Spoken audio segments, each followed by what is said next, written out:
ஆண்டவராகிய இயேசு கிறிஸ்துவின் நாமத்தில் இந்த திங்கட்கிழமை காலையில் நான் உங்களை வாழ்த்துகிறேன். ஒரு புதிய வாரத்துக்குள்ளே பிரவேசிக்க கர்த்தர் நமக்கு உதவி செய்திருக்கிறார். இந்த புதிய வாரம் நம்முடைய வாழ்க்கையினுடைய எல்லா எல்லைகளிலும் ஒரு புதுமையை கொண்டு வருவதாக. உங்களுடைய பார்வையில் ஒரு புதுமை, உங்களுடைய செயலிலே ஒரு புதுமை, உங்களுடைய ஆவியிலே ஒரு புதுமை, உங்களுடைய வாழ்நாளிலே பரிசுத்தத்திலே ஒரு புதுமை, எல்லா பக்கத்திலும் ஒரு புதுமையை கட்டளையிடுவாராக. வெளிப்படுத்தின விசேஷத்தில் சொல்லியிருக்கு, இதோ நான் சகலவற்றையும் புதிதாக்குறேன். இது உண்மையும் சத்தியமான வார்த்தைகள், இதை எழுது அப்படின்னு சொன்னார். ஆகையினால இந்த நாளிலே, இந்த புதிய வாரத்திலே புதுமைகளை அனுபவிக்க தேவனாய் கர்த்தர் நமக்கு ஒத்தாசை பண்ணுவாராக. இந்த நாளில் யோவான் சுவிசேஷம் 6ஆம் அதிகாரத்திலிருந்து சில பகுதிகளை உங்களோடு நான் பகிர்ந்து கொள்ள விரும்புகிறேன். ஆண்டவராகிய இயேசுநாதர் இந்த 6ஆம் அதிகாரத்தில் தம்மை பற்றியும், இந்த 6ஆம் அதிகாரம் நிறைய அற்புதங்களை கொண்ட அதிகாரம். கர்த்தர் கடலை அமைதிப்படுத்தி இருக்கிறார், சுகவீனர்களை சுகப்படுத்தி இருக்கிறார், 5000 பேரை போஷித்திருக்கிறார்.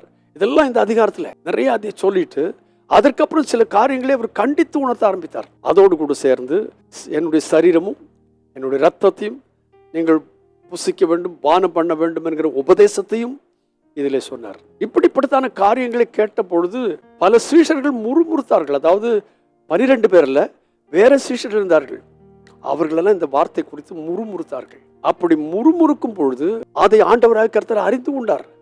நம்முடைய உபதேசம் கொஞ்சம் கடினமாக இருக்கிறது என்று கண்டு, இதுல நம்மால போக முடியாதப்பா அப்படின்னு சொல்லி விலக ஆரம்பித்தார்கள். இன்றைக்கும் கூட ஆதி திருச்சபையில் இருந்த அந்த அஸ்திபாரமான உபதேசங்களை கை கொள்ளுகிற சபைகளை பார்த்தீர்களேனால், இன்றைக்கு அநேக ஜனங்களுக்கு அதிலெல்லாம் ஒத்து போக மனசு இல்லை.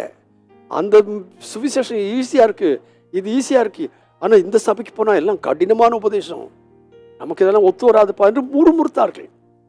அப்படி முறுமுறுத்த பொழுது இயேசு அதை தம்முடைய உள்ளத்தில் அறிந்து தம்முடைய 12 சீஷர்களை பார்த்து கேள்வி கேட்டார். என்ன கேட்டார் என்று கேட்டால், யோவான் சுவிசேஷம் 6ஆம் அதிகாரத்தில் சீஷர்கள் அதை குறித்து முறுமுறுக்கிறார்கள் என்று இயேசு தமக்குள்ளே அறிந்து அவர்களை நோக்கி, உங்களுக்கு இடரலா இருக்கிறதோ என்று சொன்னார். அதுக்கப்புறம் அது முதல் அவருடைய சீஷர்கள் அநேகர் அவருடனே நடவாமல் பின்வாங்கி போனார்கள். அப்பொழுது இயேசு 12 நோக்கி, இது மற்ற எல்லா சீஷர்களுக்கும் உண்டல்ல, தாம் பெயர் சொல்லி அழைத்த 12 பேரை நோக்கி, இயேசு 12 நோக்கி, நீங்களும் போய்விட மனதா இருக்கிறீர்களா? நிறைய பேர் எங்களை விட்டு போறதுக்கு ரெடி ஆயிட்டாங்களே, என் உபதேசம் கடினன்னு சொல்லி, நீங்களும் போய்விட மனதா இருக்கிறீர்களா? அப்போ ஆண்டவர் ஒரு வார்த்தை சொன்னார்.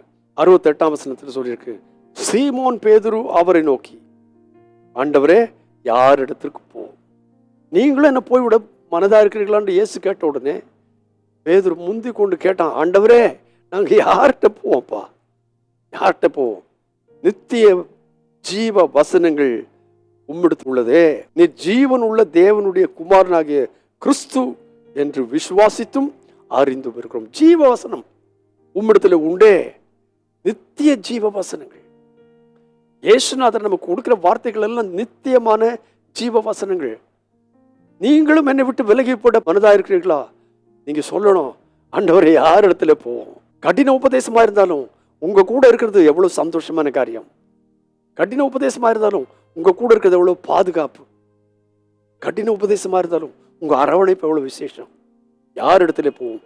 நித்திய ஜீவ வசனங்கள் இடத்துல உண்டு. இந்த கால வேளையில வேற எல்லாத்தையும் தள்ளிட்டு நித்திய ஜீவ வசனத்தை பிடித்து கொண்டு வரலாம், முன்னேறி போக கர்த்தர் உதவி செய்வாராக. பரிசுத்த பிதாவே, இயேசு கிறிஸ்துவின் நாமத்தினாலே நாங்கள் நன்றி சொல்கிறோம்.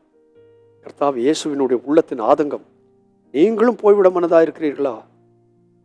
பேதுருவை போல ஒரு கர்த்தாவே சமர்ப்பணம் எங்களுக்கு உண்டாயிருக்கட்டும். யார் இடத்துல போவோம்? நித்திய ஜீவ வசனங்கள் உம்மிடத்துல உண்டே. ஓயாமல் பின்பற்ற, ஓயாமல் ஜெபிக்க, ஓயாமல் துதிக்க, ஓயாமல் ஊழியம் செய்ய எங்களுக்கு ஒத்தாசை பண்ணு. இயேசுவின் நாமத்தில் பிதாவே, ஆமென், ஆமென். உம்மை விட்டு யார் இடத்துல போவோம் இயேசுவே? நித்திய ஜீவ வசனங்கள் இடத்துல உண்டு. God bless you abundantly again and again and again and again.